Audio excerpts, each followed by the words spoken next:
Welcome to Sons of Patriarchy. I'm your host, Peter Bell. Sons of Patriarchy exists to expose the hidden power structures behind Christian nationalism.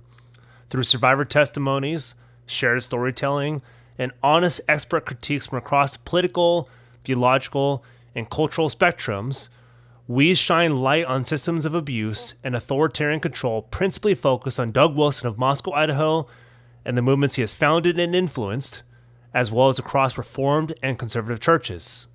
Our goal is not just to inform, how did we get here, and what do we do about it, but to spark meaningful conversations in homes, faith communities, and public spaces about what a healthier, freer, and more just society can look like. Together, we can dismantle harmful narratives and build communities of mutual respect and diversity. Sons of Patriarchy aims to do what Doug cannot. We will unite people. We do not demand you be like us. We meet you where you are. And while you may not always agree with us, we hope we can agree on this. Churches should be safe. You can find us on all podcasting platforms as well as YouTube, Facebook, Instagram, and X, and sonsofpatriarchy.com. Ad-free episodes, bonus content, listening a week ahead of time on both audio and video, monthly Ask Us Anything specials, and many more perks are available across 5 membership levels at patreon.com/Sons of Patriarchy. Much of the same is available via Apple Podcast subscriptions for $4.99 a month. You can give to this work directly at donorbox.com/sons-of-patriarchy. Exclusive Sons of Patriarchy merch is available at sonsofpatriarchy.com/merch. If you'd like to get a hold of us, desire to interview either myself or co-producer Sarah Bader, or you're a news media agency looking for information on Christian nationalism, patriarchy, Doug Wilson, or anything else we covered in this series, go to sonsofpatriarchy.com/contact. Now, on to the episode.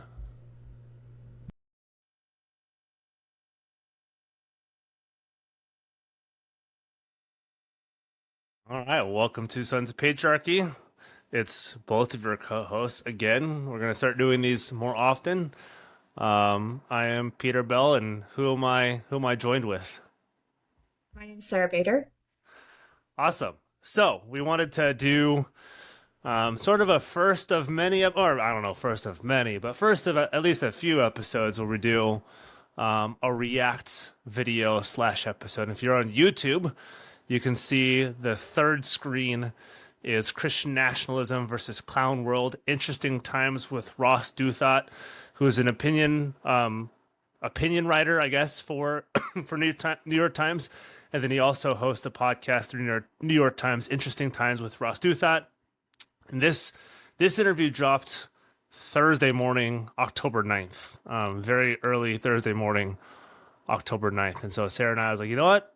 We should talk about this because we didn't do it for the CNN one, and maybe that's the next one we should do. We haven't really done it for many of these, but we're gonna start doing more of these, and sort of both like commend where they got it right, where they nailed it, and we'll do a lot of that with this one. But then also like, hey, either press in on this, or you missed what Doug was saying, or you got schooled by Doug, and we'll be very fair. I think we both have certain feelings about Doug Wilson, as everybody knows, but we'll try to be as fair as we possibly can.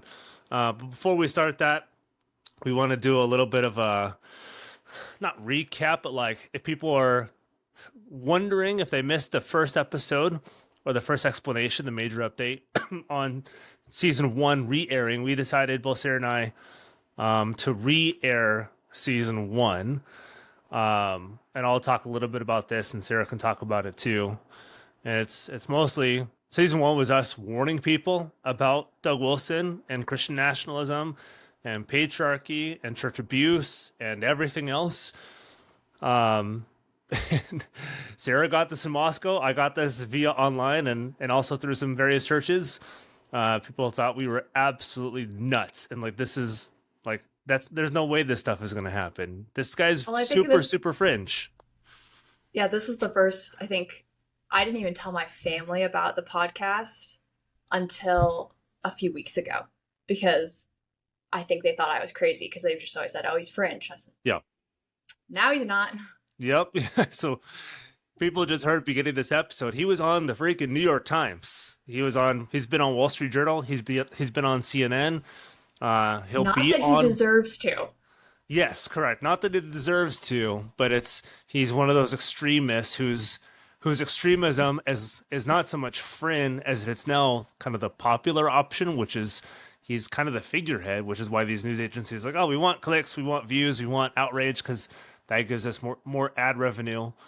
And so you bring Doug Wilson and all of his people on. So we both decided, you know what? I don't think we can beat season one in terms of scope, in terms of depth, in terms of what we covered, and editing each episode took me 30-ish, 40 hours per to edit, to write everything, and Sarah and the whole team to listen through, make sure everything made sense, made sure facts were correct, made sure that there was no gaffes in it.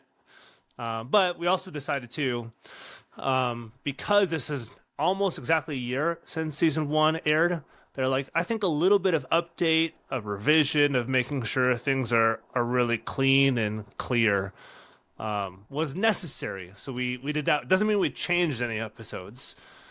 We just cut some things, we added some things, we revised some things, and then let the world know, like, hey, we talked about this last year, and look what's happening.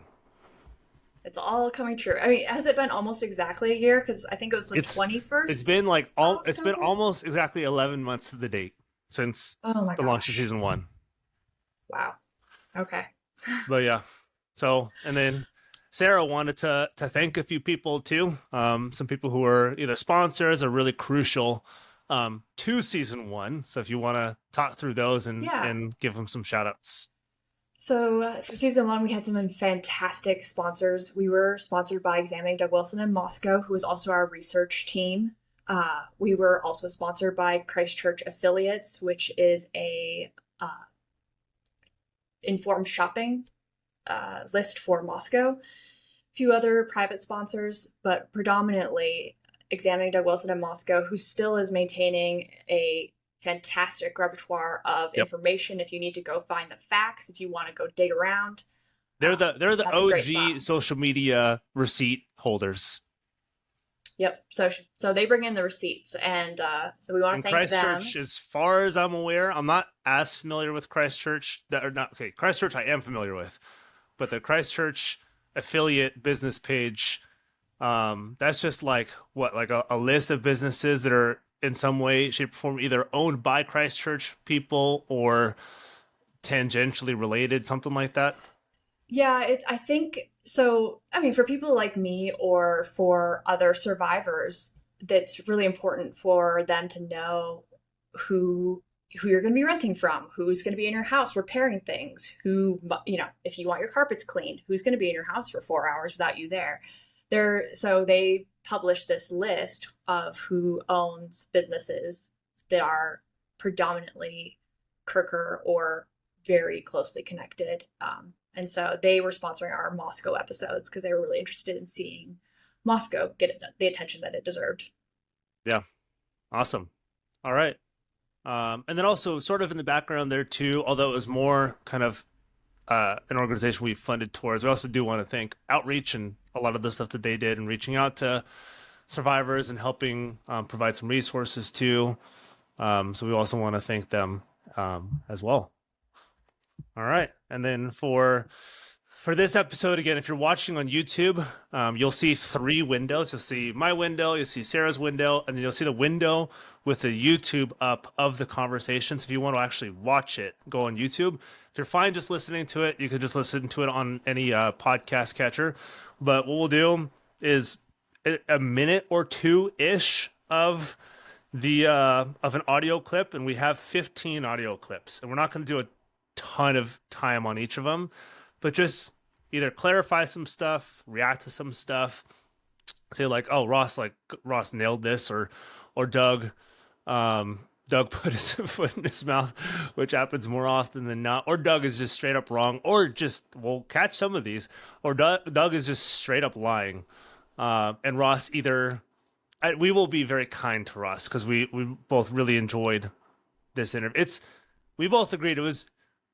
I don't know if I'd say by far, but it is the best we've both watched / listened to on Doug I was Wilson. just walking downtown a few minutes ago, and I passed a former member of the CREC who was, I believe, headed towards pastoral training. And he mentioned that he also enjoyed the interview. And the only thing that was lacking was more coverage of the abuse and the sexual abuse. And so I think we're on the same page that that's the only thing that didn't really get covered. Otherwise, Ross, hats off. Gotta hand it to him.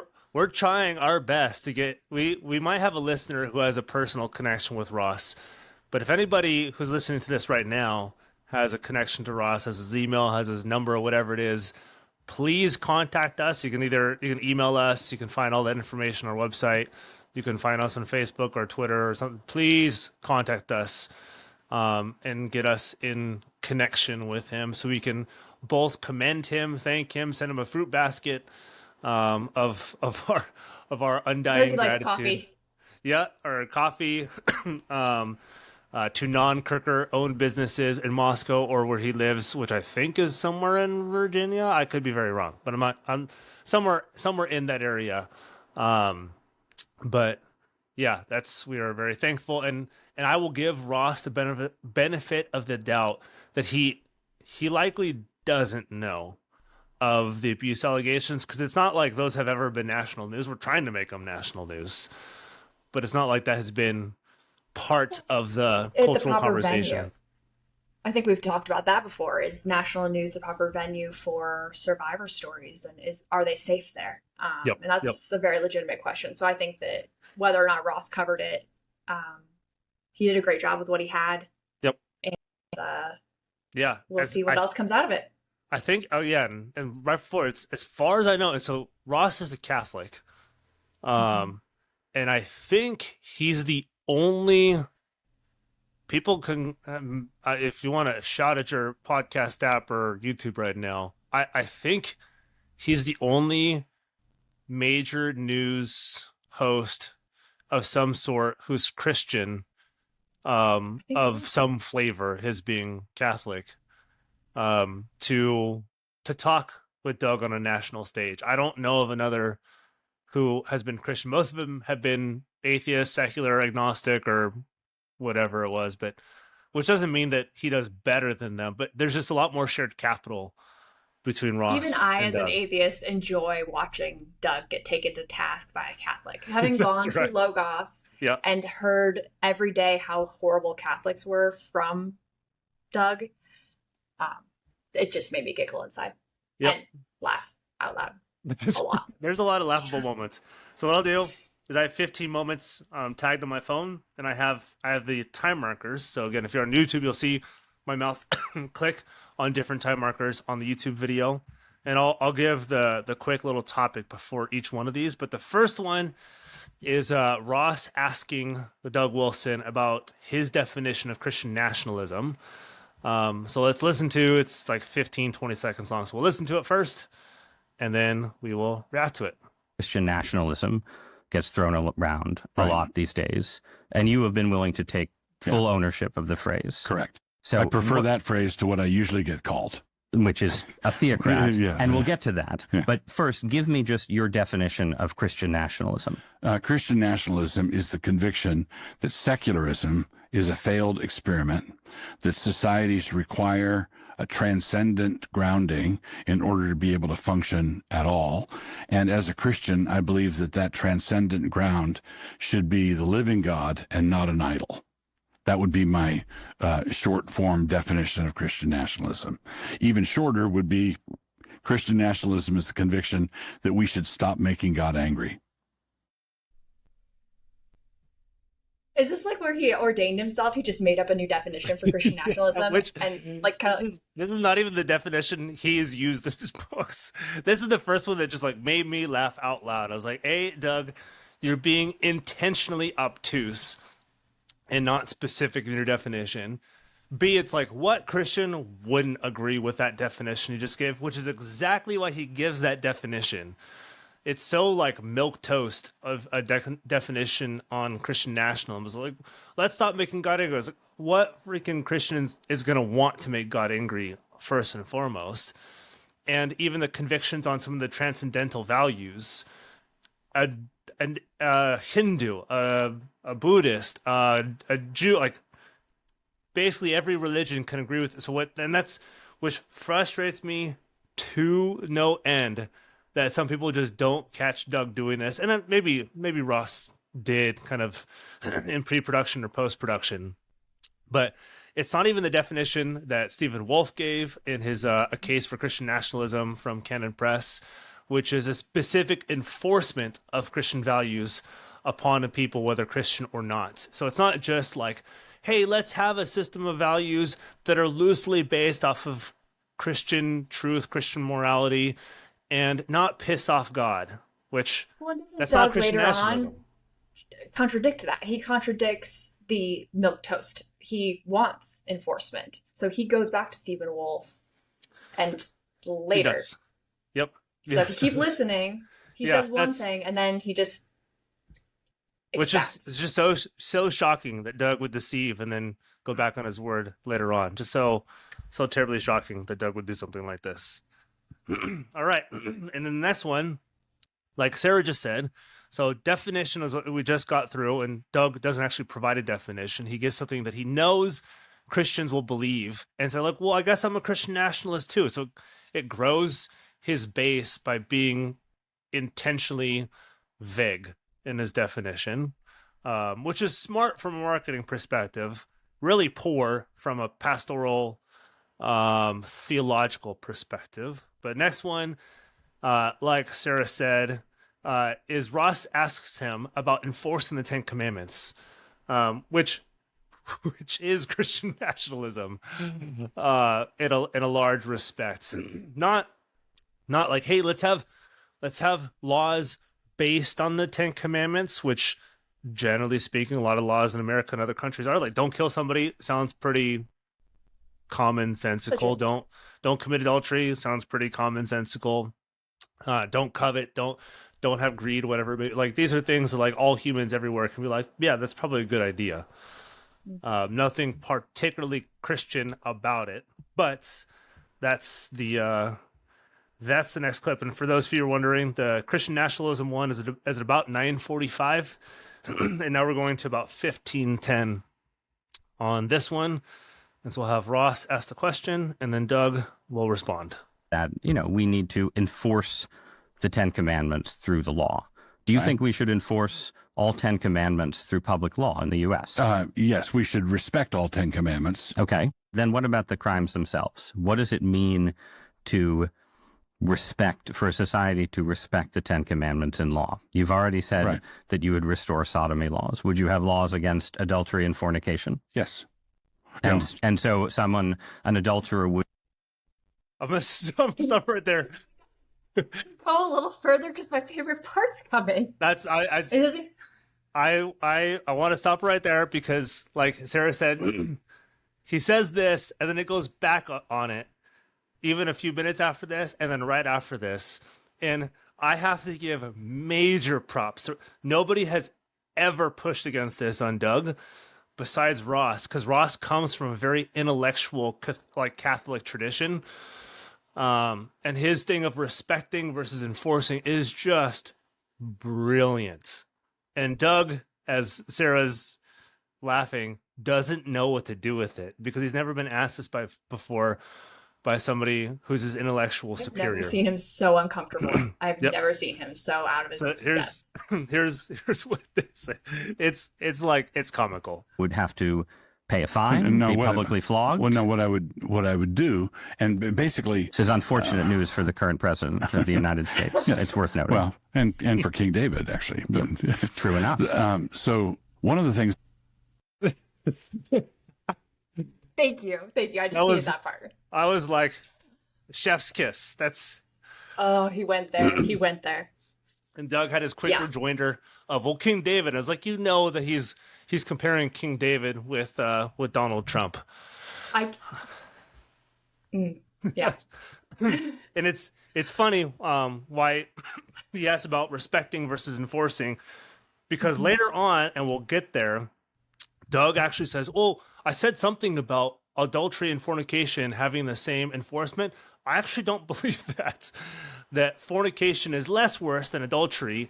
And then he starts going into some things, which is when Ross talks about the patriarchy and everything. I mean, that's like the first half is just a masterclass from Ross on taking Doug's own words and then pelting him with his own words and saying, like, that's not what you said before. That's not what you said over here.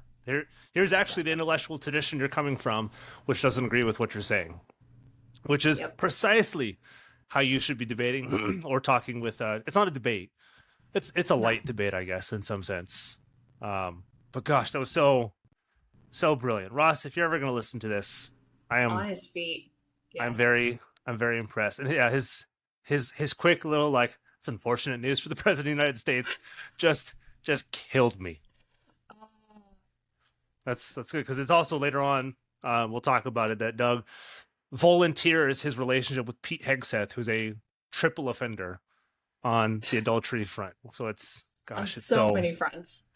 So good. Not adultery, but Ross's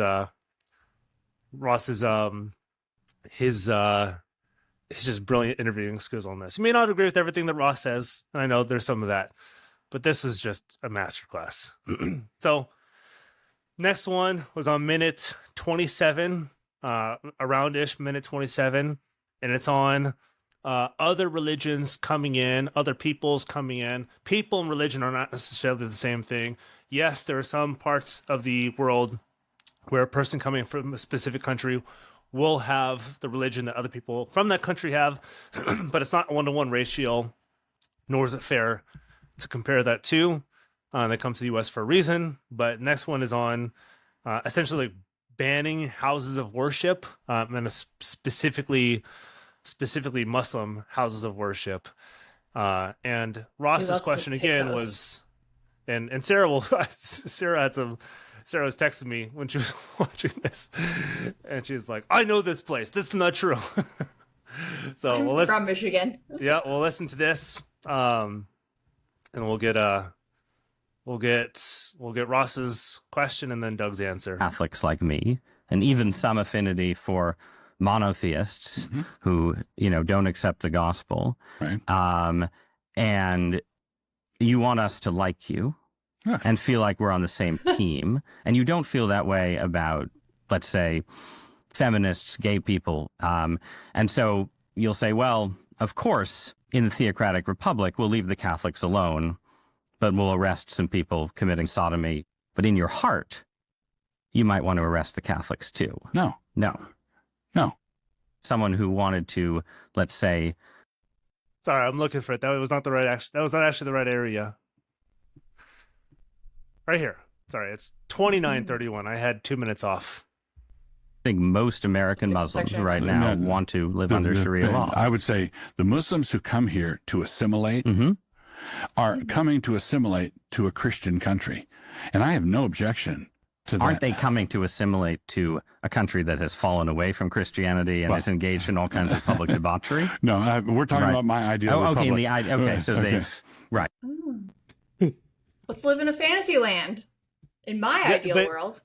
Notice again, if you go back to his original definition, at least in this interview, on what is Christian nationalism, is his transcendental values and not pissing God off, bringing people who may have different religious perspectives, whatever it may be, was technically not against Old Testament law. If you go through, and I know a lot of people don't know their I'd specialize in Old Testament. I'm not a specialist. I just specialized in Old Testament in seminary. And the commandments, again, commandments of God to Israel were, among you, there should be no idol worshippers. There should be no other pagans. But he, again, I could be corrected on this if I'm wrong. he judges other nations, but not to the same degree that he judges his own people, the Israelites. And this goes against Doug's original thing on it. He brings up Dearborn. I don't have that. I think it's somewhere around this too. You don't have to bring it up. I just have to have my moment. My family lived 2 blocks from Dearborn. I'm from Michigan. Since the, I think, 1930s or so, my family's lived in the Detroit area, and I can assure you that this is a tired argument that is from like the 90s, Doug. Wake up. They are not trying to get Sharia law. A lot of the Muslims or Arabs that are in that area are actually people who have fled the Lebanese civil war. Yep. So there are quite a contingent of Lebanese Christians he's just thrown under the bus there. But it's the same thing for Dearborn, dude. It's the same thing for California. People talk about Mexican immigrants. They do not understand what's happening on the south side of the border below California. If you go to, like, if you're white, you do not go to Tijuana, which is the city just south of San Diego when you cross the border to Mexico. It's not basically, it is run by the cartel. Like, there's no other two ways to talk about it. And they despise Christians. Cartels despise Christians because Christians, generally speaking, don't want to give money to the cartels nor be part of cartel activity. And so they are either roundly persecuted or lose business licenses. A lot of the Mexican government is tremendously corrupt in different pockets of Mexico. But it's when people talk about immigration, or like you said, when they talk about Muslims in Dearborn, Michigan, it's unless you're from there, you don't know the story in these areas. I've been hearing this since the 90s. Doug has not changed his little straw man argument since the 90s. Nor has he ever lived in Michigan? He went to didn't he go to college in Ann Arbor? Wasn't he U of M? No, he went to U of I. And he went to Ann Arbor. He might have been for some education. I know he was stationed in Annapolis during the Navy. I think he might have made a stop at Spring Arbor. Ann Arbor. He was in Ann Arbor for some reason. I forgot which education or what time. It might have been high school even. But yeah, he was there. So he should know better. He's just choosing ignorance. Yeah. It's kind of comical. All right. Next one is at minute 32-ish. So they go from Christian nationalism to all this stuff, and now this is their discussion on patriarchy. And of all the segments, I still thought Ross did a good job, but either didn't catch Doug or let it slip by, because Doug just straight up lies during a few portions of this. If people follow Sons of Patriarchy, they can catch some of this. So this is his movement into talking about women and talking about patriarchy. So right around the 32-minute mark. The Christian majority, right? Soft policy. Let's talk about women for a moment. Yes, I've been pressing you on what would be forbidden, both on a shorter timeline and in the 500-year path to the Calvinist Republic. Let's talk about what would be permitted.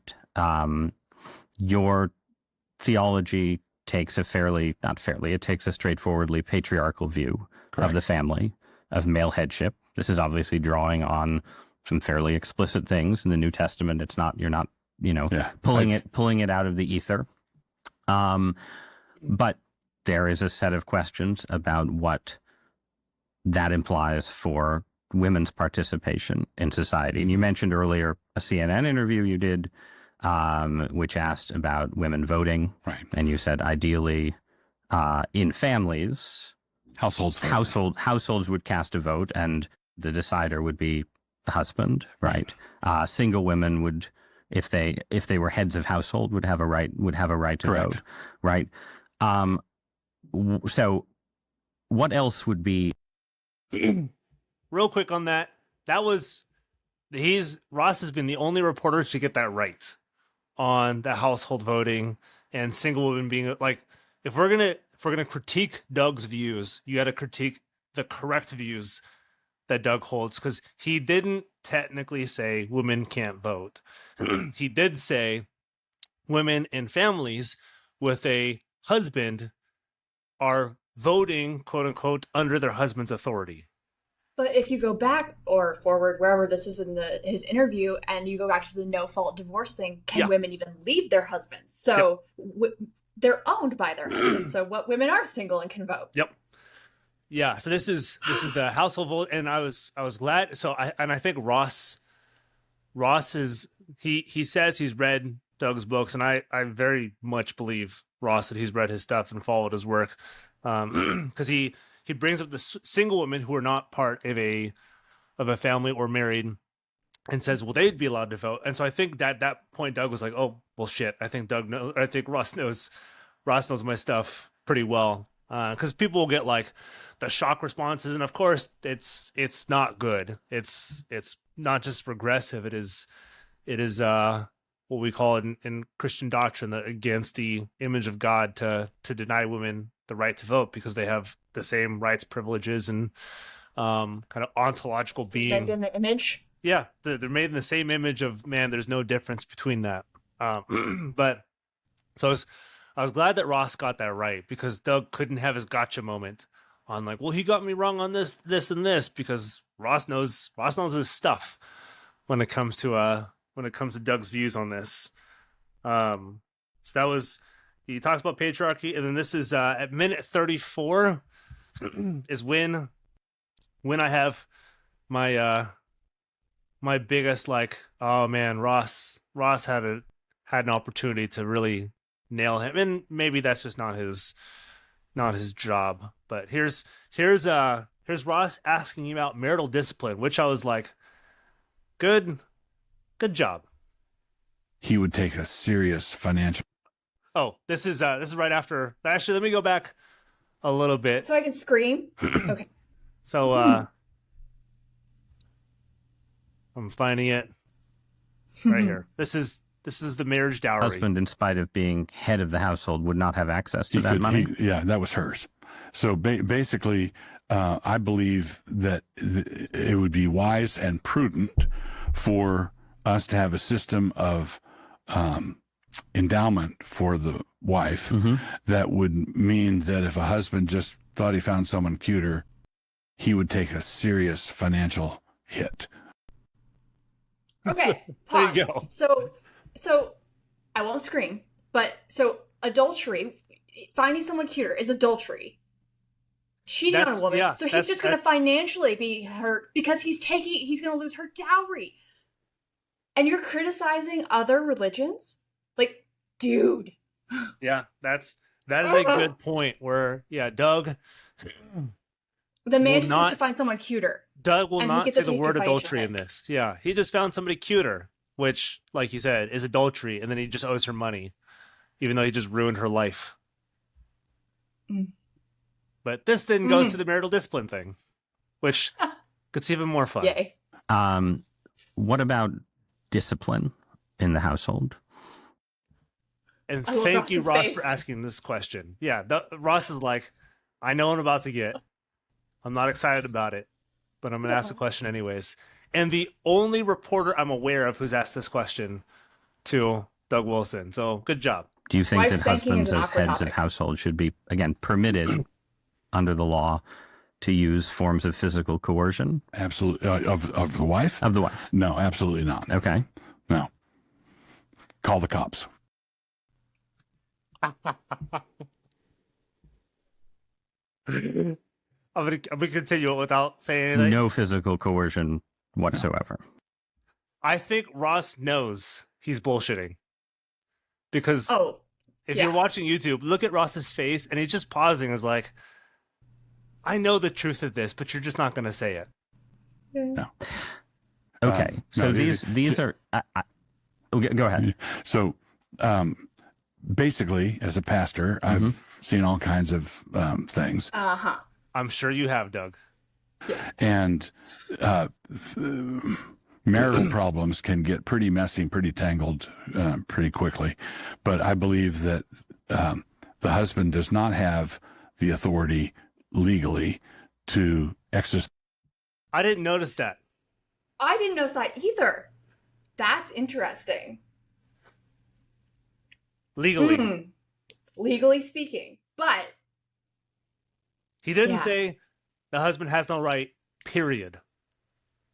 Just He not said legally. the husband has no right legally. I didn't notice that until just now. Mm-mm. Besides Not like any kind that. of corporal discipline of his wife. No, absolutely not. Now, what happens when the cops are called because there's a domestic thing and he hit her, but she'd been hitting him for 5 minutes? But you've got those sorts of situations. Yeah, he's trying to qualify his hitting the wife with Well, one of the what if things he's I been noticed- smacked around? And one of the things I noticed in this whole entire interview is every example that Doug gave of something bad happening, someone doing something wrong, it was always the woman. It was always a woman or the daughter or, every time, every example he used, it was a woman that had done something. Oh, well, a man might hit her, but she probably hit him 5 times first. Yep, exactly. Yeah, she's wrong, but she's not the only one who's wrong. Or he's wrong, but he's not the only one who's wrong. His wife also bears some responsibility. But the Islamic idea of a husband beating his wife and it's okay, it's just simply not okay. But it's not only an Islamic idea, No, right? Like if you look at the history of the Christian West, you have situations where, one, the law has given the husband. I love this look in Doug. It's just so sad. This is the look of like, I'm not used to you. Pretty much total control over the property of his wife for reasons of headship and patriarchal authority, and at least cultures where it is customary to sort of accept or wink at sort of the use of physical force by husbands against wives. Yeah, I would. So it seems like I can say in our church, basically, if any husband, and we're like you said, we're patriarchal, and I can envision someone moving to Moscow because I think they're patriarchal, and that must line up with my idea of patriarchy. And if someone like that joined our church, and we found out that he was beating his wife, he would be excommunicated. Bullshit. Yeah, I have a couple questions. Like, I really want to find out who he's excommunicated. I could name, being here locally, knowing wives who've been beaten, whose husbands are still in good standing in the church, who have. It's just simply not true. It's This is simply the not one that true. most His boiled- church has never. This boiled Oh my my blood. Lord. Like watching this the first time, I was like, he's likely using the very few and select examples where the husbands have been disciplined by the church, but those few and select examples are not inclusive of everything that's happened at Christ Church, and he's just simply I would not love him to being give honest. us a list of who he's excommunicated for that reason, because I've seen some of the people he's excommunicated and the bullshit reasons, and none of them included wife beating. But I digress. Yeah, and his thing 2 minutes ago in this interview where he talks about call the cops, and I was like, Doug Wilson, You've never called the cops. there are blogs on Blog on My Blog, podcasts, everything, where he says, if you have to go to the cops, that's after you've talked to the proper civil or the proper ecclesiastical officers, and especially so the elders whose care you're under. After, if they can't resolve this, or if it's beyond the pale of their authority, then you might be able to go to the cops. But he knows who he's talking to in this.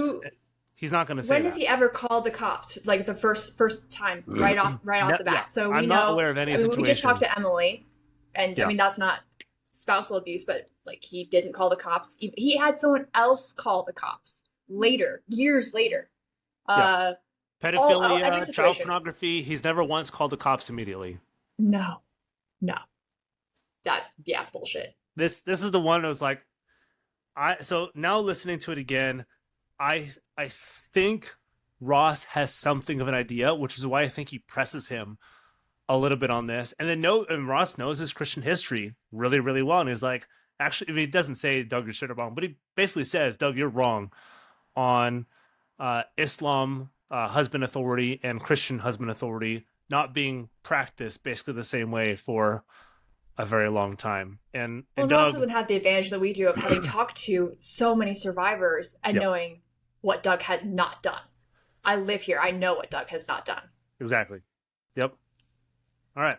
Next one is minute 37, and this one I'm interested in. It's Doug comparing and contrasting Christendom 1.0, which he talks about the Spanish Inquisition. You can also talk about the conquests that in the 12th, 13th centuries against Muslims in Islam.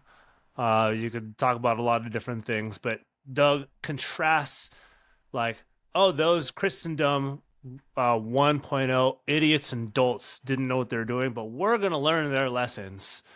And Christendom 2.0 is going to be a whole lot better. So here's Doug saying that in Doug's words. I've been arguing for a mere Christendom or a Christendom 2.0. Okay. Christendom 1.0 had some bugs in it. Killed people. So those are the bugs. Raped, pillaged, and killed people. So those Burned are people the at the had some stake. bugs in it. I don't want a rerun of Christendom 1.0. Don't want that. The Christians screwed it up in different areas. So nobody expects the Spanish Inquisition, as Monty Python taught us. He's trying to make I Ross also missed laugh. And Yeah. Ross is like, you're giving me Talking movie about references. killing people. Yeah, you give me movie reference, which is we talked about this. This is season 1, episode 2, or like we call it the Apostles to the Patriarchs. Also, Dr. Russell Moore talks about when Doug tries to crack a joke, like that's when you got to listen to what he's saying, because he cracks a joke to rhetorically redirect from like some scary things he's saying, is about to say, or just has said. And that's exactly what he tries to do here. As Monty Python taught us, like Spanish Inquisition is not a good thing, and Monty Python is not going to like get your feet under the fire. And Ross is like his body language is like, I'm not buying this, dude. Like what are you? You can what read are you? about in a book. What are you Python saying? didn't need to teach us Yeah. anything. Exactly. And I don't want the Spanish Inquisition again. Okay. I want a Christendom that learns lessons from history. And some of those lessons that you learn from history may be, okay, that the person who wrote that book or influenced this legislation, or they may have been a feminist or liberal or whatever. What's important is whether it's just and prudent and right. And if it is, and it aligns with the Bible, then I'm more than happy to go with it. So just to take I was interested in that, because that's the meme of like, well, they did it wrong, but we're gonna do it better. That's as if we're gonna be smarter, we're gonna be more, we're gonna have more ingenuity, we're gonna be coy about it, we're gonna be slithery about it. It's his way of saying like those Christendom 1.0 people, they were idiots, but we're not gonna be idiots, even though we have the same exact plan as the Christendom 1.0 people, and effectively doing it in the same exact way. But I promise you, we're not going to fall for the same stuff that they did. Well, and isn't Doug's big thing with kind of recruiting people to Christ churches that return to the Christian ideals? So where is this Christian 2.0 coming in that he's talking about? Because he's always been saying we're going to return back to the Bible. We're going to return. I just... Okay. Yeah. Both right, sides of this math. This one leads, the Christendom 1.0 to 2.0 leads to it, because Ross brilliantly moves to like, all right, let's talk about Christendom 1.0. One of those things, whether found by it or perpetuated by it or made biblical in some sense or had the biblical marker against it, was slavery. And so, Ross, this is minute 38, about halfway through minute 38 when Ross asked this question.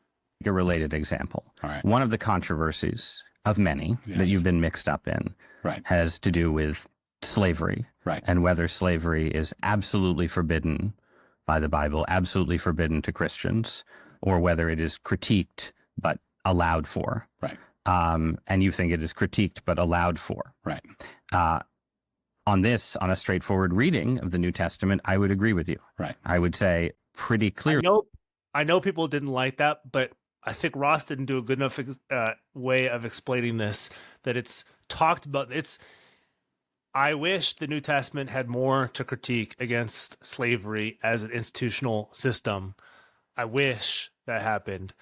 Well, can you And what inform me because my memory's a little bit vague, but isn't my understanding was that the tradition of slavery was exceedingly different. It's not chattel slavery. It was exceedingly different in those times. Yeah, there were, and that's not so. What New Testament usually talks about, and this goes to the letter of Philemon, in the New Testament, where Paul is talking to Onesimus, who's a slave boy of some sense. Nobody's terribly sure, nor really what kind of slave he was in Philemon, because slave today has a slightly different definition than it does. This is more like akin to debt slavery, which is still not good.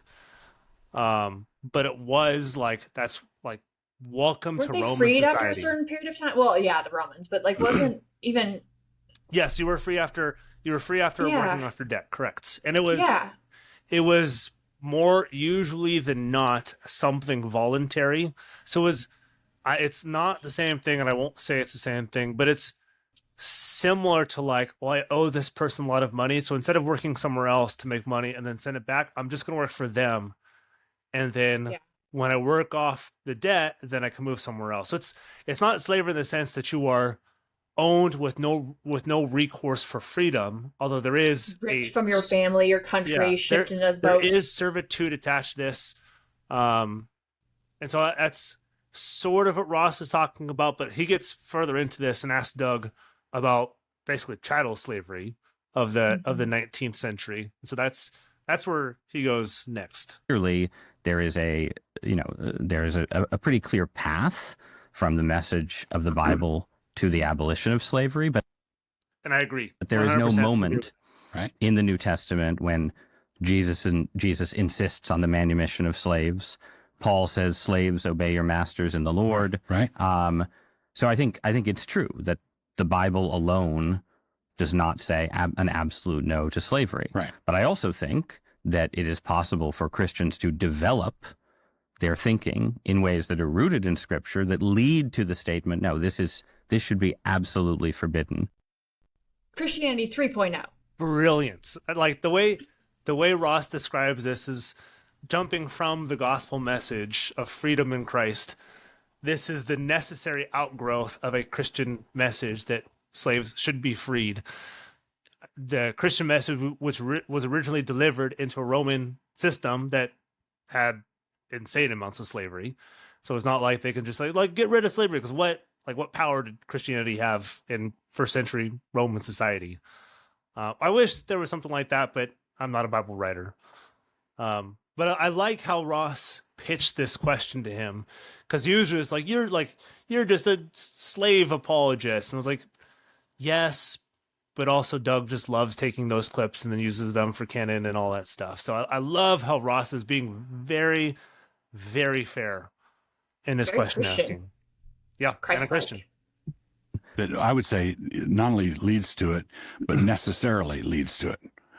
So I believe the logic of Scripture, which you preach the gospel, you're preaching the gospel of liberty, and you can't preach the gospel of liberty to centuries of clanking chains.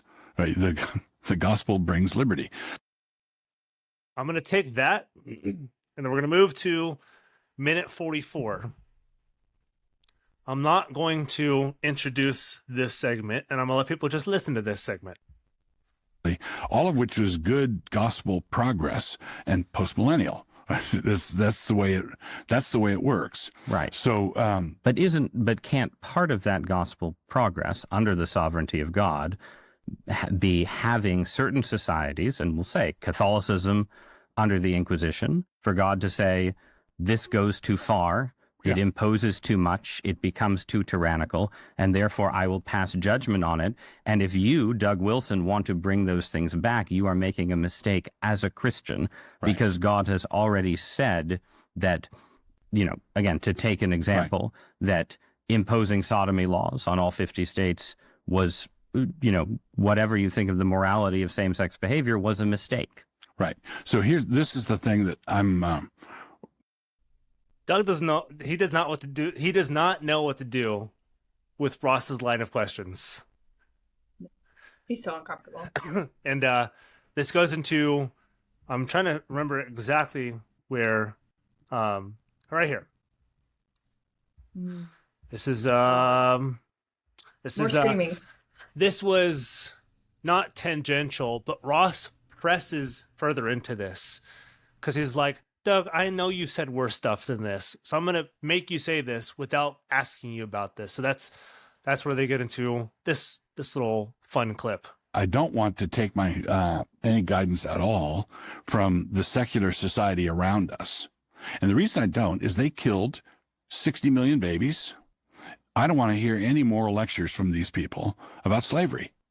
You were better off being a black person in Charleston, South Carolina in 1850 when they had an operating slave market than being conceived as a black baby in New York City or Baltimore today.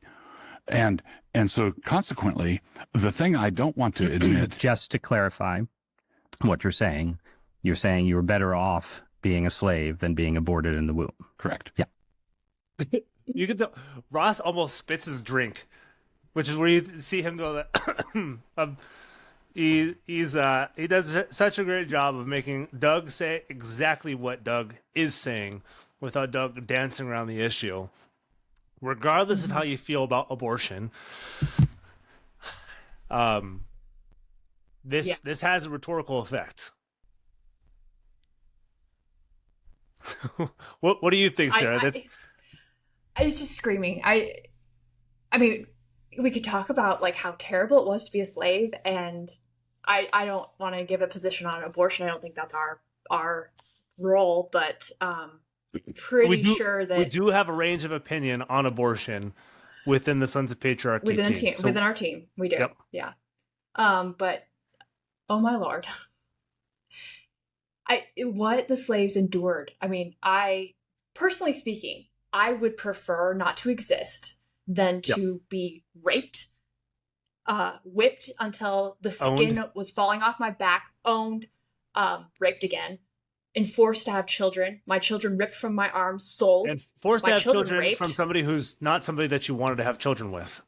Yeah, you just get paired up with someone, or your master is raping you. Most usually your master, yeah. Yeah, put on an auction block for hundreds, thousands of people to see, auctioned off naked. Work 100+ hours every single day. I would just personally, I'd prefer to cease to exist. That's just my personal opinion. We'd have to ask someone else, but that's when I started screaming a lot. Yeah, and that's where Ross is. He's just trying to bait Christians, like you were saying earlier. You know, we can all get behind this. The abortion topic is really hot, and he's trying to do that with slavery. Is like kill babies.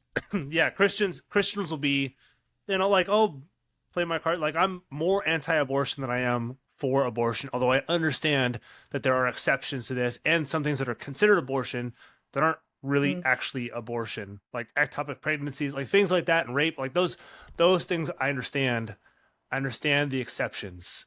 I 100% understand, and most usually stand behind the exceptions. But generally speaking, I'm more conservative than not on abortion. I know that will ruffle feathers, but we have a range of opinions. That's why there's you and me, because I'm the opposite.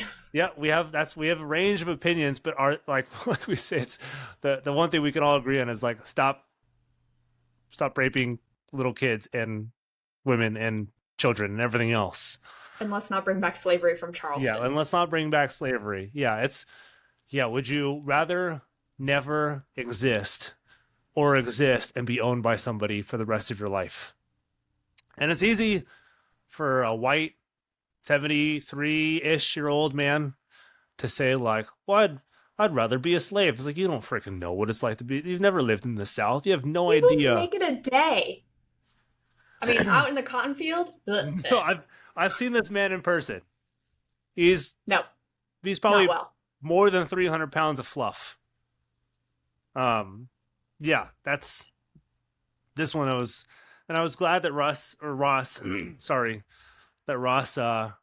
made him clarify and say, just so I'm clear, you're saying this. And then Doug, to his credit, says, yes, that's exactly what I'm saying. No. They made nothing else. He was clear. Mm. And then this one is on city of Moscow and growth of the CRC. And I want, Sarah, I want you to, after this clip, to be the point person on this clip. The booking decisions we've made. Go on. Okay. So our community of church, and this is all, you asked me directly, Yeah. and I don't want to be tooting my own horn. So this is just what's the way I see it. Our church community in Moscow has doubled. We were for a couple of years there, pretty much every Sunday at church, I would meet someone who would say, well, we're here now. And they were chased there by blue state governors or by pastors and elders who flaked on them. They didn't have the Christian leadership they thought they had. You know, there's just a lot of things that have contributed to that. And just to give people a sense, just describe the community that briefly, you've built in Moscow. Moscow, not Moscow. Moscow, in Moscow, Idaho. So Moscow, Idaho is about 25,000 people. It's a university town. It's 8 miles away from Pullman, Washington, another university town, WSU, and University of Idaho are 8 miles apart. And our community of churches is now about 3,000 people, which is about 10% of the population. So it's a significant part of the local population. Because we were under embargo from sort of more respectable. So before he goes into woe is me, all these publishers and Christian groups will never publish me, which is not true in any sense of the word. From a Moscow perspective, from somebody who lives in Moscow, is it all peaches and rainbows and unicorns walking around this amazing Christianized city? No. In fact, tomorrow I'm going to a church to host not a sermon, but I'm going to be speaking to a church about how we can engage with our Christian nationalist neighbors because they're such assholes. That how do we engage with them pleasantly as people and try to bring them out of this disgusting behavior? It is terrible here. They are despised by this town. They're despised by the community around them. And is it just because they're like Christians? Like, is it just because they're Christians in a liberalized city, or is it like, are they using that as an excuse to just be like big old jerks? Oh yeah, no, they use the Christianity. We're being persecuted. They compare themselves to the Jews on a regular basis. I'll load us up into the cattle cars when the COVID vaccine situation was happening. They did that constantly, which is just beyond disgustingly insulting. Yeah. But they are hated by Christians and community members because they're bullies and they're terrible people and they commit crimes and they get away with it and they have manipulated our city. They have broken other cities or small towns around us. They take away from our tax basis. They're unpleasant. They're unfriendly. They're unsupportive, and they are domineering. They try to take over politics and then get their way. And unlike what Doug is espousing, they try to push their Christian views into our legal sectors, and they try to enforce it upon everyone in this area. Catholics, LDS, atheists. I mean, I'm constantly worried. No, they're not liked here. Yes. So they've grown despite their popularity. I think they've grown because they have preached this message of hatred. Yeah. And it attracts a certain kind of people. It does. He's right about that. They come and like, oh, we're finally here. But they're dog whistling in some of the worst of the worst. Yep. It's scary. Yep. I want to, there's like 15, 20 seconds of this that I want to comment on. Evangelical outlets or publishers or whatnot. We were sort of forced into the position of building our own platforms. No, you were not. And we could prove that 3 ways this Sunday. He was published in the early 90s from Crossway. He was recognized by Christianity Today in 2012, 2013 as having a Book of the Year award for the Evangeli Fish, which is, I stole the title for the first episode of this series. He's been propped up by the Gospel Coalition, which is one of the most visited Christian websites on the planet. Also by Ligonier, which is another one of the most visited websites for Christians on the planet. It was founded by a very, very, very popular Christian pastor and theologian, R.C. Sproul. He's been on conference circuits. He's published with a few other outlets. I don't want to name them and be wrong, but I know he's published with more. So when he's saying we were forced to do this stuff because we were under embargo and persecuted by Christian outlets, he's just blowing smoke up your butt because he's trying to build, like you said, build up this persecuted complexion and say we were forced into this position. And I think I should retract it or go back a little bit. I hate using the word hate, but up until recently, Doug has had such a huge influence in the churches, in the Moscow community, to the point where when I'm trying to get help for some of the survivors and get them placed in churches that are safe, they can't find a church because Doug's presence is felt in those churches. If you turn around behind you, if you're a Christian, probably on your bookshelf, there's something published by Christ Church. He was widely accepted in the Christian circles. It has only been recently, since his most disgusting and abhorrent behavior has become apparent, that the Christians have finally said, hey, we're Christians, but we're not that. Yeah. And so, keep weeping. Let me get out my little violin. Exactly. Yeah. And then both Sarah and I thought this upcoming portion was a little strange because he just randomly volunteers information for how he got to know Pete Hegseth and Russ Vought. It was so awkward. Which wasn't anywhere near the line of questioning. It was just Doug trying to flex, and then Ross Douthat was he didn't say this, but he's like, why are you bringing this? It bore no credence. There is no context for it. So that's this clip right here. Piece of it. The other piece of it, and this is I'll just say it. I was just say it. I'll just say it. Ross is like, say what? I'm not sure what you're about to say. But this is what he says. I've met Pete Hegseth once. I'll just say it. Okay, I met the president. No, it's like he's trying to name drop, and Ross is like, I work for the New York Times. Like, do you think I care that Pete Hegseth? This is I bump shoulders with famous authors. I've talked to Brock. You're not special, dude. That's also not the flex you think this is. I've met Pete Hegseth. And then he volunteers. When I met Russ Vought at the National Conservative Conference in 2024, and I think also in 2025 as well, or it might have just been 2025. But he's just I'm just gonna say it. Russ is isn't Doug's arch of Hegseth entering into the CREC circle a little bit muddled? I thought his story of how he got involved with Hegseth was very time.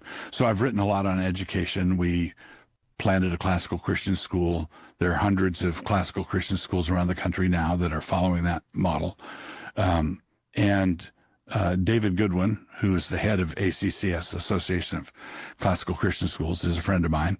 And Pete Hegseth did a Fox News thing on education, met David Goodwin. They wound up writing The Battle for the American Mind together. And so Hegseth knew about me from all the stuff I'd done on education. And then he moved to Nashville in order to put his kids in a classical Christian school, unconnected to me. And I was in Nashville and preached at the church that he had joined, all independent of me. But that church is in our denomination. So there's maybe 150 to 170 churches in the denomination I started. And I met him.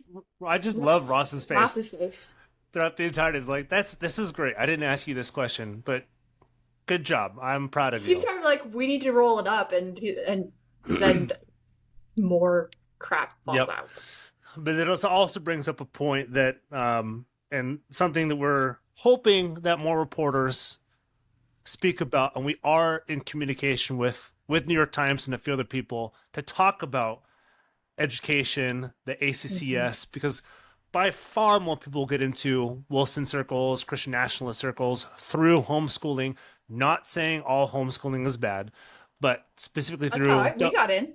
Yeah, it's through homeschooling, through the Christian classical education. Generally speaking, Christian classical education is beholden in some way, shape, or form to Doug Wilson, or at least very influenced by Doug Wilson. I'm sure there are exceptions, and I'm sure there are those schools that are not. Very few. But yeah, there are very, and I know there's another accreditation system that is not the ACCS, but ACCS is very large and growing very fast, and that's something we want people to look into a lot more. But this is just like a random thing for Doug, just like, oh yeah, and by the way, I'm just gonna say it. I met Pete Hegseth. Well, like kind of like that like, well, I'm gonna say it. Like maybe I shouldn't. You're terrible at acting, dude. Yep. All right. This is the one that both Sarah and I were like, yeah, we get this. This is Doug's appeal. So Doug's appeal, according to Doug himself, for decades, and people like that kind of direction, and they like that. But it's also spoken into a world where the institutional failure that you were describing extends to most Christian churches. Yeah, right. It's part of it. Yes.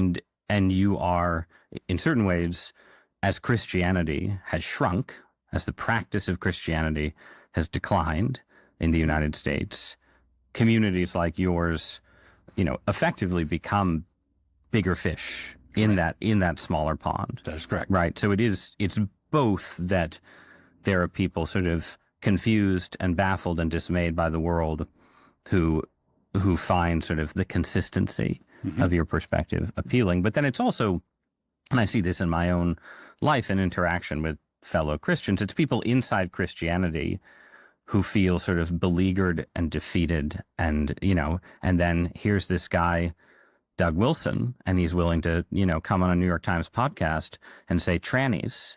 Right, he's just he's just well yeah. no yeah. I mean don't act demure. So good, so good, and I think Ross nails this. I think he looks at holds that room. What's that? Oh, he just holds that room.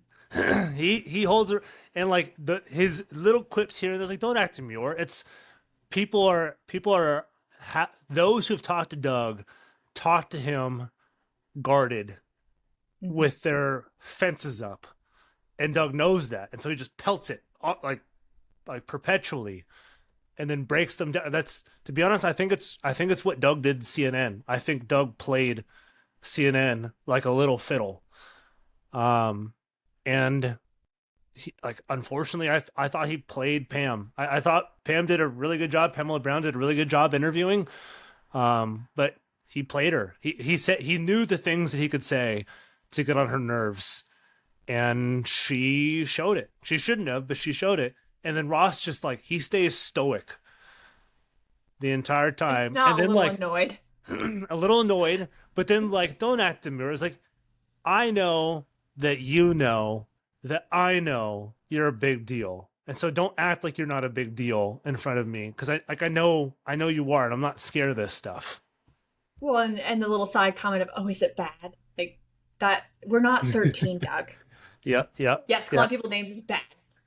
Yeah, and this goes into what they had a little short, and I want people to hear some of the names that Doug Wilson has called women that he disagrees with. Yeah. You have an entire style, right? And you have defended this style at length, where that says basically that it is perfectly Christian to speak, the language of insult, to call people, I just wrote down a few: lumberjack dykes, small-breasted biddies, gaytards, and then some other phrases that I'm not going to use on a podcast, right, like this one, right? And that's part of the appeal too, right? It is correct. You are in your own distinctive way very online and speaking some of the language of that kind of world. The incels. There we go. I said it for. Yeah, but if Doug knows anything, Doug knows how to market and reach his target audience, and Doug gets his target audience, knows how to speak to his target audience, and he knows what's going to get clicks. He knows what's going to get attention. He knows what's going to boil people's nerves. And then usually when he talks to interviewers and he said something similar to women are the kinds of things that other women come out of or other humans come out of, he knows that's going to get... People are that phrase, women are the kind of people that people come out of. Yes, women are the kind of people that people come out of. He knows that has a rhetorical effect, and he knows when he says that to a woman, Pamela Brown, that's going to get an effect from her. Like, he knows what really does. Yeah, he knows what to say to get an effect, and he doesn't get it out of Ross. He doesn't get an effect. Like, he doesn't get a response. He gets Ross like undercutting him every once in a while, like, "Oh, you're demure." Or, like, that's not what you said. Or let's dig into this a little bit further. But yeah, I thought that was both a and the way Ross delivers that, but just by just saying the names very matter of factly and not trying to get a rise, I think it shows Doug, it's like, I can do this with a straight face, and you try to do this to get people's nerves up. And I think there's two things going on here. One, he's talking. It does identify the issue that Moscow has with Doug. Doug isn't appealing to the Moscow community. Doug isn't ministering to the needy here. He isn't tending to the wounded. He isn't loving our community. He's calling in people, by his own admission, who think it's acceptable to say those kinds of things about other people. And that is why Doug Wilson is not liked by this community. Not because he's a Christian, but because he's a terrible person. I don't know. Yep. I've lost words. All right, this is a third to last topic. This is on white nationalism and kinism, which Doug has, to some of his credit, called out publicly. But if you take his line of reasoning, his rhetoric, his theology, his view of men and women, and his view of chattel slavery, his view of white people, and the gospel reaching supposedly the West before it reaches the East, which is not true even geographically, it necessarily leads to some form of kinism. And so Ross asks him that question, which is smart. A related question, which is that you aren't the only person who people find appealing because you're seen as sort of speaking forthrightly and saying politically incorrect things and using the words the libs don't want you to use, right? You share that space with people who also call themselves Christian nationalists, right? For whom that does mean a white nationalism or an anti-Semitic nationalism, right? And I think one of the interesting things that listeners should be aware of is that in addition to your wars against the secular liberals and milquetoast Christians and so on, lately you've also been engaged in this kind of extended conflict with people who want a sort of formally racialized form of Christianity. That was actually my first internet controversy many years ago, was with the kinists. I thought this was a very interesting question and a way to bring it up from Ross. And I don't know if you noticed, Doug tries to butt in the conversation a few times to like get in edgeword with Ross, and then Ross just continues his line of thought. Ross is dominant this entire conversation, and Doug is just sitting waiting for the question. Everyone I've talked to that knows Doug, that has been around here, has all said the same thing. It's like, oh, that went poorly for him. Yep. And I think people who say, look, it went really well for Doug, it's because Ross has shared capital with Doug. It's not because Doug took over the conversation. Ross controlled the conversation from the moment he started to the moment he finished it. Last two, this is 1 hour and 6 minutes in. As Sarah talked about this, of Christchurch not taking care of the orphan and widows. And so I thought this was kind of an interesting thing for Doug to say. So people can listen into this. Divine sovereignty yield this activist at least somewhat theocratic form of politics where you're trying to build the Christian republic. Right. Because the sovereign God tells us to. So it's not just God. Well, that's right. Okay. Yes. No, that's right. God decided. Okay. God decided, but he didn't just give us the world. He gave us the manual, the user's manual in his word. And in that manual, it tells us to feed the hungry. It tells us the pure and undefiled religion is this, to visit widows and orphans in their affliction. We're told to be activists. So, Sarah, is that what Christ Church does? Do we feel blessed by the presence of Christ Church in our community? Absolutely not. Are the widows taken care of? Are the orphans taken care of? Are the sick taken care of? Are the afflicted taken care of? Are the poor taken care of? Only if they serve Doug's ends. And is Christ Church poor financially? No. They keep trying to edge out of the prosperity gospel thing. I don't know if anyone's seen Doug's house that he doesn't own, or all the properties, yep, or the tax records. No. And their wealth is not spread around. It's which I thought that was funny, or at least ironic, that Doug would bring up that pure and undefiled religion. And this is a scripture quote. Pure and undefiled religion is to take care of the widows and orphans. And I'm here thinking, like, is Christ Church ever known for some of this stuff? Is he ever doing some of this stuff? Are his elders or his deacons, are the people in the church known for their care for the community? Because it doesn't. I talked to someone actually from the former, I think again, another member who was on the pastoral route within the CREC, and he said, I said, we never see them reaching out in the community. We never see them engaging positively. So do they? And his comment was, no, that is not taught or promoted by the church. And any member who does do good things, a specific deacon or whomever, Christ Church just kind of sucks that in. Like, oh, well, look, it's one of our members doing that. Yeah, they probably want, just it's like, hey, stop spreading that money out. We need that money ourselves to build up our coffers. So keep that inside. Yeah, it's no, they're not. They're not known. All right, my last portion is from an hour and 13 minutes in. This is 3 minutes or 4 minutes before the interview ends. This is the last one. The most brilliant end to the interview I have seen. Again, I've been very impressed with the interview overall, but it shows Ross's depth of understanding of the Christian church in general, and then also history of the Christian church, which Doug is clearly unaware of. And that comes beautifully through in these last minute or so. So I'll play this clip. Ministers, right?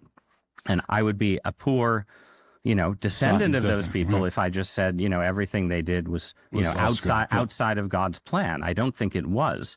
But I do think that what you see in those last 500 years of history, right, is that Calvinism burns brightly as a movement of moral reform and correction. But when it burns out, it yields the landscape that you yourself are sitting here deploring, right? Right. In the United States, the great Calvinist institutions, like my own alma mater, Harvard University, are now, the heartbeat of woke city, right? And so I guess, my last appeal to you is to consider that, in the fun that you plainly have in sort of pushing toward Puritan New England and saying, maybe we'll, have the stocks, maybe we'll stone some adulterers and so on. You are setting in motion the same cycle where people come to you because you offer a zealous and intense form of Christianity, but the zeal gets out of hand and the hangover is wicked. Right. So I can agree with much of that. Cotton Mather, to quote a New Englander, said, faithfulness begat prosperity, and the daughter devoured the mother.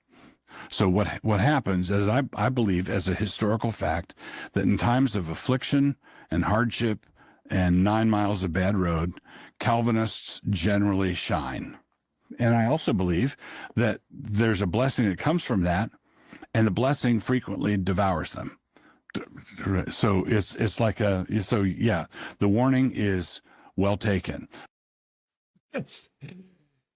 Ross takes the belt off of Doug Wilson's waist and then gets him with it.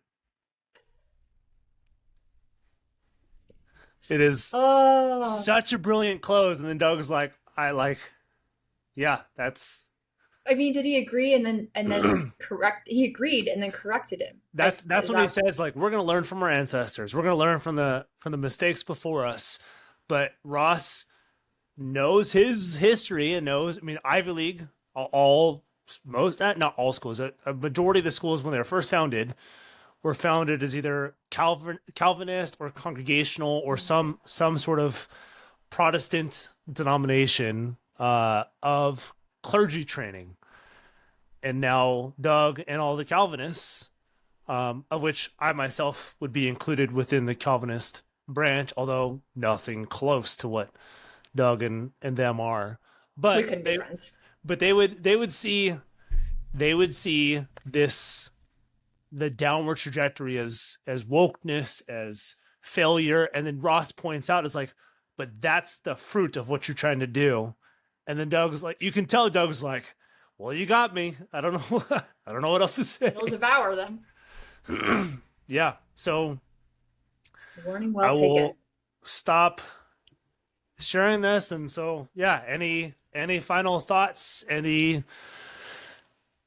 calls for action? Anything that you want to tell the media or the listeners for, hey, here's what we see, what we like, and what we'd like to see more of? Oh man, I so appreciate Ross.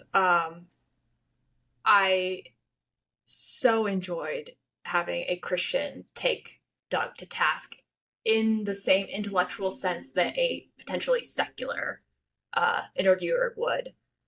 And then, like you said, just take his belt off and beat him around the face with it a little. Yep. But the abuse, it's, for me, survivors are the voice of the pain and the product of what Doug has done. And if we continue to ignore that voice, we're going to only be hearing Doug in his echo chamber. I understand that it's really hard for national news to really air some of this stuff. I mean, it's so horrific. You get all sorts of, I think our page has been shadow banned. Our podcast has we talk about a lot of child sexual assault. So I understand why they aren't touching it. And legally speaking, it's a nightmare. I've gone through several rounds of that. But I do wish that they would spend more time with survivors and talk a little bit more about the actual cases of abuse. Like, let's talk about Sittler, Doug. Let's talk about Jamin White. Let's talk about Nance. I mean, if someone just sat Doug down and said, so, why are you and Nance still besties? Why is Garfield still around children? That's what I would love to see. But, that's coming from a Moscow perspective. Yep. So. Yeah, so we have an appeal to if people are listening to this, work for newspapers, media outlets, whatever. And we're not saying because we want the Sons of Patriarchy name. That's not our desire.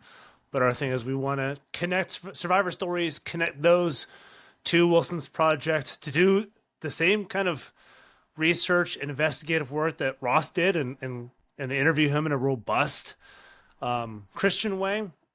Not saying that secular reporters can't do something similar, but there is something, like you said, to a Christian meeting him on his intellectual and religious grounds, and then also bringing up the survivor stuff too, because it's Doug knows he can't kind of fancy foot his way around some of these questions.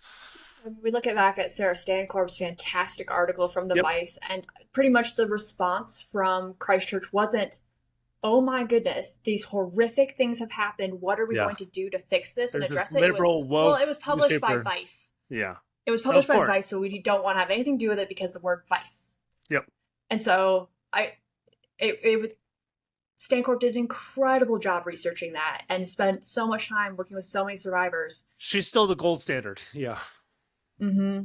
But let's see more of it. Let's keep it rolling, people. I would love to see a combination of the Vice article and this interview from Ross Douthat. Like, that's if we could have a marriage between those two, that would do a lot. Yeah. All right. It'd be awesome. So as we see more interviews, and maybe we'll do the CNN one at one point, we'll do other stuff, but people can expect to see this. As our hope is not just to break everything down and say how horrible things. We want to say, hey, yeah, this is perfect, and maybe press in here a little bit more, or hey, Doug said this, you might want some clarity on it, and just give people, when you're watching, some categories, but also for those who are listening who are like, hey, I want to interview Doug too. I'm part of a big outlet, whatever, maybe a small outlet. How should I best approach this? And we're hoping this helps in that direction. Tiny fires. Yep. Everybody talking about it. It's not okay. Yep. All right. So until the next interview comes out, we will see you guys again soon. Thanks, guys.